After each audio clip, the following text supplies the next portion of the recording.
Hello ನಮಸ್ತೆ friends, ನಾನು ನಿಮ್ಮೆಲ್ಲರ ಆತ್ಮೀಯ ಸ್ನೇಹಿತ S M. Varadaraj and welcome to S M. Varadaraj my YouTube channel.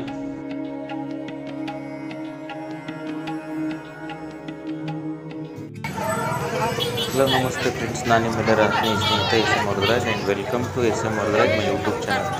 ನೋಡಿ ಸ್ನೇಹಿತರೆ, ನಾನು ಇಂದಿನ ದಿವಸ ಅಂದರೆ ಇಂದಿನ ಲಾಗ್ನಲ್ಲಿ ಅಂದರೆ ಇಂದಿನ ದಿವಸ ಗುರುಪೌರ್ಣಿಮೆಯ ಅಥವಾ ಗುರು ಪೌರ್ಣಿಮೆಯ ವಿಡಿಯೋದಲ್ಲಿ ವಿವರಿಸಲು ಹೊರಟಿರೋದು, ನಿಮಗೆಲ್ಲ ತೋರಿಸುತ್ತಾ ತಿಳಿಸುತ್ತಾ ಹೊರಟಿರುವುದು ಗುರುಪೌರ್ಣಿಮೆಯ ಮಹತ್ವದ ಕುರಿತು. ಹಾಗೆ ನೋಡಿ ಸ್ನೇಹಿತರೆ, ನಾನು ಈಗ ಪ್ರತಿಯೊಬ್ಬರಿಗೂ ತಿಳಿಯುವ ಹಾಗೆ ಸರಳವಾದ ಭಾಷೆಯಲ್ಲಿ ಗುರುಪೌರ್ಣಿಮೆಯ ದಿನದ ಬಗ್ಗೆ, ಗುರುಪೌರ್ಣಿಮೆಯ ಮಹತ್ವದ ಬಗ್ಗೆ ತಿಳಿಸುತ್ತಾ, ಹಾಗೆಯೇ ನಾನು ಗುರುಪೌರ್ಣಿಮೆಯ ದಿನದಂದು ಸೆರೆ ಹಿಡಿದ ಕೊಪ್ಪಳ ನಗರಕ್ಕೆ ಹೊಂದಿಕೊಂಡೇ ಇರುವ ಭಾಗ್ಯನಗರದ ಹೊರಭಾಗದಲ್ಲಿನ ಒಂದು ಚಿಕ್ಕ ಬೆಟ್ಟದ ಮೇಲಿರುವ ಶ್ರೀ ಗುರು ಸಾಯಿಬಾಬಾ ಮಂದಿರದ ಕುರಿತು. ಅಂದರೆ ಈಗ ನೋಡಿ ಸ್ನೇಹಿತರೆ, ನಾನು ನಿಮಗೆಲ್ಲರಿಗೂ ತಿಳಿಸುವ ಮುಖ್ಯವಾದ ವಿಷಯವೇನೆಂದರೆ ಗುರುಪೌರ್ಣಿಮೆಯ ದಿನ ಮತ್ತು ಗುರುಪೌರ್ಣಿಮೆಯ ಕುರಿತು. ಗುರುಪೌರ್ಣಿಮೆ ಎಂದರೆ ಎಲ್ಲ ಆಧ್ಯಾತ್ಮಿಕ ಗುರುವೃಂದದವರಿಗೆಲ್ಲ ನಮಿಸುವ, ಸ್ಮರಣೆಗೈಯುವ, ಅಂದರೆ ಎಲ್ಲ ಎಲ್ಲರಿಗೂ ನೆನಪಿಸಿಕೊಳ್ಳುವ, ಎಲ್ಲ ಆಧ್ಯಾತ್ಮಿಕ ಗುರುವೃಂದದವರಿಗೆಲ್ಲರಿಗೂ ಮನಸ್ಸಿನಲ್ಲಿ ನಮಿಸುತ್ತಾ ಧ್ಯಾನ ಮಾಡಿಕೊಳ್ಳುವಂಥ ವಿಶೇಷವಾದಂಥ ದಿನ. ಅಂದರೆ ಗುರುಪೌರ್ಣಿಮೆ ಅಂದರೆ ಏನು ಅಂದರೆ ಎಲ್ಲ ಆಧ್ಯಾತ್ಮಿಕ ಗುರುವೃಂದದವರಿಗೆಲ್ಲರಿಗೂ ನಮಿಸುವ, ಸ್ಮರಣೆಗೈಯುವ, ಅಂದರೆ ಎಲ್ಲ ಗುರುವೃಂದದವರಿಗೆಲ್ಲರಿಗೂ ನೆನಪಿಸಿಕೊಳ್ಳುವ, ಎಲ್ಲ ಆಧ್ಯಾತ್ಮಿಕ ಗುರುವೃಂದದವರಿಗೆಲ್ಲರಿಗೂ ಮನಸ್ಸಿನಲ್ಲಿ ನಮಿಸುತ್ತಾ ಧ್ಯಾನ ಮಾಡಿಕೊಳ್ಳುವಂಥ ವಿಶೇಷವಾದಂತಹ ಗುರುಗಳಿಗೋಸ್ಕರ ಇರುವಂಥ ದಿನವನ್ನು ಗುರುಪೌರ್ಣಿಮೆ ಅಂತ ಕರಿಬೋದು. ಗುರುಪೌರ್ಣಿಮೆ ಎಂದರೆ ಗುರುಗಳನ್ನು ವಿಶೇಷವಾಗಿ ಪೂಜಿಸುವಂಥ ಹುಣ್ಣಿಮೆಯ ದಿನ. ಪೌರ್ಣಿಮೆ ಎಂದರೆ ಹುಣ್ಣಿಮೆಯ ದಿನಕ್ಕೆ ಪೌರ್ಣಿಮೆ ಅಂತಾರೆ. ಹಾಗೆಯೇ ಗುರುಗಳನ್ನು ವಿಶೇಷವಾಗಿ ಪೂಜಿಸುವ ಹುಣ್ಣಿಮೆಯ ದಿನವನ್ನು ಕೂಡ ಗುರುಪೌರ್ಣಿಮೆ ಅಂತ ಕರಿಬಹುದು. ಗುರುಪೌರ್ಣಿಮೆಯು ಕಡ್ಲಿಗರ ಹುಣ್ಣಿಮೆ ಎಂದು ಬರುತ್ತದೆ. ಅಂದರೆ ನಮ್ಮ ಪಂಚಾಂಗದ ಪ್ರಕಾರ ಗುರುಪೌರ್ಣಿಮೆಯು ಕಡ್ಲಿಗರ ಹುಣ್ಣಿಮೆ ಎಂದು ಬರುತ್ತದೆ. ಹಾಗೆಯೇ ಗುರುಪೌರ್ಣಿಮೆಯು ಆಷಾಢ ಮಾಸದಲ್ಲಿ ಬರುವುದರಿಂದ ಇದನ್ನು ಆಷಾಢ ಹುಣ್ಣಿಮೆ ಅಂತ ಕೂಡ ಕರೀತಾರೆ. ಅಂದರೆ ಇದು ಗುರುಪೌರ್ಣಿಮೆ ಆಷಾಢ ಹುಣ್ಣಿಮೆಯಲ್ಲಿ ಬರುವುದರಿಂದ ಇದನ್ನು ಆಷಾಢ ಹುಣ್ಣಿಮೆ ಅಂತ ಕೂಡ ಕರೀತಾರೆ. ಹಾಗೆ ಇಂದಿನ ದಿವಸ ವ್ಯಾಸ ಮಹರ್ಷಿಗಳಿಗೂ ಕೂಡ ಪೂಜೆ ಸಲ್ಲಿಸುವುದರಿಂದ, ಅಂದರೆ ಗುರುಪೂರ್ಣಿಮೆಯ ವಿಶೇಷ ದಿನದಂದೇ ವ್ಯಾಸ ಮಹರ್ಷಿಗಳಿಗೂ ಕೂಡ ಪೂಜೆ ಸಲ್ಲಿಸುವುದರಿಂದ ಈ ದಿನವನ್ನು ವ್ಯಾಸ ಪೂಜೆಯ ದಿನ ಎಂದು ಕೂಡ ಕರೆಯುತ್ತಾರೆ. ದಿನವನ್ನು ಚಾತುರ್ಮಾಸ ಆರಂಭ, ಅಂದರೆ ಚಾತುರ್ಮಾಸದ ಆರಂಭ ದಿನ, 4 ಮಾಸಗಳು ಒಟ್ಟಿಗೆ ಆರಂಭವಾಗುವ ದಿನವನ್ನು ಚಾತುರ್ಮಾಸ ಅಂತ ಕರೀತಾರೆ. ಆ ಚಾತುರ್ಮಾಸ ಪ್ರಾರಂಭವಾಗುವ ದಿನವೇ ಗುರುಪೌರ್ಣಿಮೆ ದಿನದಿಂದ ಚಾತುರ್ಮಾಸ ಪ್ರಾರಂಭವಾಗುತ್ತದೆ.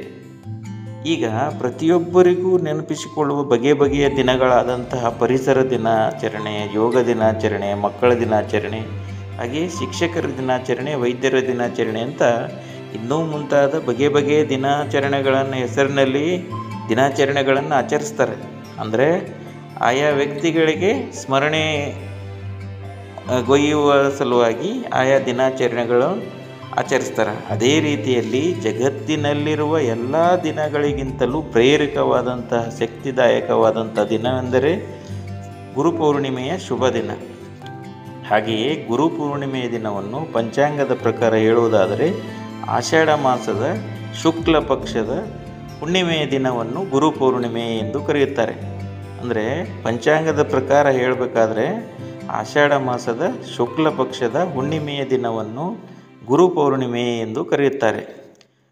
ಗುರು ಎಂಬ ಪದದ ಅರ್ಥವನ್ನು ಹೇಳುವುದಾದರೆ ಗು ಎಂದರೆ ಕತ್ತಲೆ ಎಂದರ್ಥ, ಅಜ್ಞಾನವೆಂತಲೂ ಕೂಡ ಕರೆಯಬಹುದು. ಗು ಅಂದರೆ ರು ಶಬ್ದದ ಅರ್ಥವೇನೆಂದರೆ ನಿವಾರಣೆ ಎಂದರ್ಥ.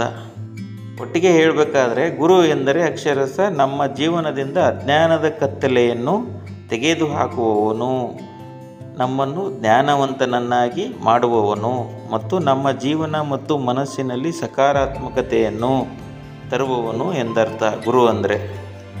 ಈ ಮೊದಲು ನಾನು ವಿವರಿಸುವಂತೆ ಗುರುಪೌರ್ಣಿಮೆ ಎಂದು ಆರಂಭಗೊಳ್ಳುವ ಚಾತುರ್ಮಾಸದ ಆರಂಭದ ಬಗ್ಗೆ. ಚಾತುರ್ಮಾಸದ ಬಗ್ಗೆ ಯಾಕೆ ಹೇಳಕ್ಕೆ ಹೊರಟಿದ್ದೀನಿ ಅಂದರೆ, ಗುರುಪೌರ್ಣಿಮೆ ದಿವಸನೇ ಚಾತುರ್ಮಾಸ ಆರಂಭ ಆಗಿರೋದ್ರಿಂದ ಅದರ ವಿಶೇಷತೆ ಏನು? ಪಂಚಾಂಗದ ಪ್ರಕಾರ ವಿವರಿಸುವುದಾದರೆ, ಆಷಾಢ ಮಾಸದ ಶುಕ್ಲ ಪಕ್ಷದ ಏಕಾದಶಿಯಿಂದ ಪ್ರಾರಂಭವಾಗಿ ಕಾರ್ತಿಕ ಮಾಸದ ಶುಕ್ಲ ಪಕ್ಷದ ದ್ವಾದಶಿಯವರೆಗೆ ಬರುವ ಮಾಸವನ್ನು ಚಾತುರ್ಮಾಸವೆಂದು ಕರೆಯಬಹುದು.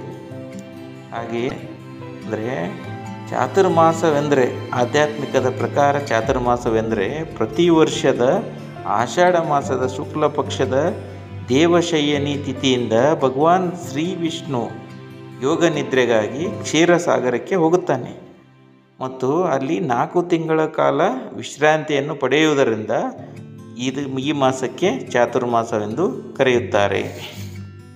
ಹಾಗೆಯೇ ದೇವಶಯನಿ ಏಕಾದಶಿ ಎಂದು ಅಂದರೆ ಇಂದಿನ ದಿನ ದೇವಶಯನಿ ಏಕಾದಶಿ. ಈ ದಿನದಂದು ವಿಷ್ಣು ದೇವನನ್ನು ವಿಶೇಷವಾಗಿ ಪೂಜಿಸುವುದರಿಂದ ಇಷ್ಟಾರ್ಥಗಳು ಈಡೇರುತ್ತವೆ ಎಂದು ಹಿಂದೂ ಧರ್ಮದಲ್ಲಿ ಹೇಳಲಾಗುತ್ತದೆ. ನೋಡಿ ಸ್ನೇಹಿತರೆ, ಇಂದಿನ ವಿಶೇಷವಾದ ದಿನದಂದೇ ಅಂದರೆ ಗುರುಪೌರ್ಣಿಮೆಯ ವಿಶೇಷವಾದ ದಿನದಂದೇ ಚಾತುರ್ಮಾಸದ ಆರಂಭ ದಿನವಾದದ್ದರಿಂದ ಚಾತುರ್ಮಾಸದ ಬಗ್ಗೆ ಸಂಕ್ಷಿಪ್ತವಾಗಿ ವಿವರಿಸಿರುತ್ತೇನೆ. ಹಾಗೆಯೇ ನಾನು ಈ ಮೊದಲು ತಿಳಿಸಿರುವ ಪ್ರಕಾರ ಗುರುಪೌರ್ಣಿಮೆಯ ದಿನದ ಬಗ್ಗೆ, ಗುರುಪೌರ್ಣಿಮೆಯ ಮಹತ್ವದ ಬಗ್ಗೆ ತಿಳಿಸಿರುತ್ತೇನೆ. ಹಾಗೆಯೇ ಗುರುಪೌರ್ಣಿಮೆಯ ವಿಶೇಷವಾದ ದಿನದಂದೇ ಪ್ರಾರಂಭವಾಗುವ ಚಾತುರ್ಮಾಸದ ಬಗ್ಗೆಯೂ ಕೂಡ ತಿಳಿಸಿರುತ್ತೇನೆ ಸ್ನೇಹಿತರೆ. ನೋಡಿ ಸ್ನೇಹಿತರೆ, ಇಂದಿನ ಗುರುಪೌರ್ಣಿಮೆಯ ವಿಶೇಷವಾದಂತಹ ದಿನದಂದು ಎಲ್ಲ ಧರ್ಮ ಮತ್ತು ಪಂಗಡದವರು ತಮ್ಮ ತಮ್ಮ ಧರ್ಮದ ಗುರುಗಳಿಗೆ, ಇಷ್ಟ ಗುರುಗಳಿಗೆ ಪೂಜೆ ಸಲ್ಲಿಸುತ್ತಾರೆ. ಹಾಗೆಯೇ ಎಲ್ಲ ಧರ್ಮದ ಮಠ ಮಂದಿರಗಳಲ್ಲೂ ಇಂದಿನ ವಿಶೇಷವಾದ ದಿನದಂದು ವಿಶೇಷವಾದಂಥ ಪೂಜಾ ಕಾರ್ಯಕ್ರಮಗಳು ಜರುಗುತ್ತವೆ. ಅದೇ ತರಹದ ಇಂದಿನ ವಿಶೇಷವಾದಂತಹ ಗುರುಪೌರ್ಣಿಮೆಯ ದಿನದಂದು ಕೊಪ್ಪಳ ನಗರಕ್ಕೆ ಹೊಂದಿಕೊಂಡಿರುವ ಭಾಗ್ಯನಗರದ ಚಿಕ್ಕ ಬೆಟ್ಟದ ಮೇಲೆ ಬರುವ ನಯನ ಮನೋಹರವಾದಂಥ ಶ್ರೀ ಸಾಯಿಬಾಬಾ ಮಂದಿರವನ್ನು ಅಂದರೆ ಶ್ರೀ ಸಾಯಿಬಾಬಾ ದೇವಸ್ಥಾನವನ್ನು ತೋರಿಸುತ್ತಿದ್ದೇನೆ. ಹಾಗೆಯೇ ಈ ಸಾಯಿಬಾಬಾ ದೇವಸ್ಥಾನವು ಕೊಪ್ಪಳ ನಗರಕ್ಕೆ ಹೊಂದಿಕೊಂಡಿರುವ ಭಾಗ್ಯನಗರದ ಹೊರವಲಯದಲ್ಲಿರುವ ಚಿಕ್ಕ ಬೆಟ್ಟದ ಮೇಲಿರುತ್ತದೆ. ಅಲ್ಲಿನ ವಾತಾವರಣ ಸದಾ ತಂಪು ಹವಾಮಾನದಿಂದ ಕೂಡಿರುತ್ತದೆ. ಕೊಪ್ಪಳ ನಗರಕ್ಕೆ ಹೊಂದಿಕೊಂಡಿರುವ ಭಾಗ್ಯನಗರದ ಹೊರವಲಯದಲ್ಲಿರುವ ಚಿಕ್ಕ ಬೆಟ್ಟದ ಮೇಲಿರುವ ಶ್ರೀ ಸಾಯಿಬಾಬಾ ದೇವಸ್ಥಾನದಲ್ಲಿರುವ ನಯನ ಮನೋಹರವಾದ ಶ್ವೇತವರ್ಣದ ಮೂರ್ತಿಗೆ ಅಂದರೆ ಬಿಳಿ ಬಣ್ಣದ ಮೂರ್ತಿಗೆ ಪ್ರತಿ ದಿವಸ 3-4 ಬಾರಿ ಪೂಜೆ ಪುನಸ್ಕಾರ ಪ್ರಾರ್ಥನಾದಿಗಳನ್ನು ಅಂದರೆ ಪ್ರತಿ ದಿವಸ ಬೆಳಿಗ್ಗೆ ಅಂದರೆ ನಸುಕಿನ ಜಾವದಲ್ಲಿ, ಬೆಳಗಿನ ಜಾವದಲ್ಲಿ, ಮಧ್ಯಾಹ್ನದಲ್ಲಿ, ರಾತ್ರಿ ಸಮಯದಲ್ಲಿ 3-4 ಬಾರಿ ಪೂಜೆ ಪುನಸ್ಕಾರ ಪ್ರಾರ್ಥನಾದಿಗಳನ್ನು ಮಾಡಿಕೊಂಡು ಬಂದಿರುತ್ತಾರೆ.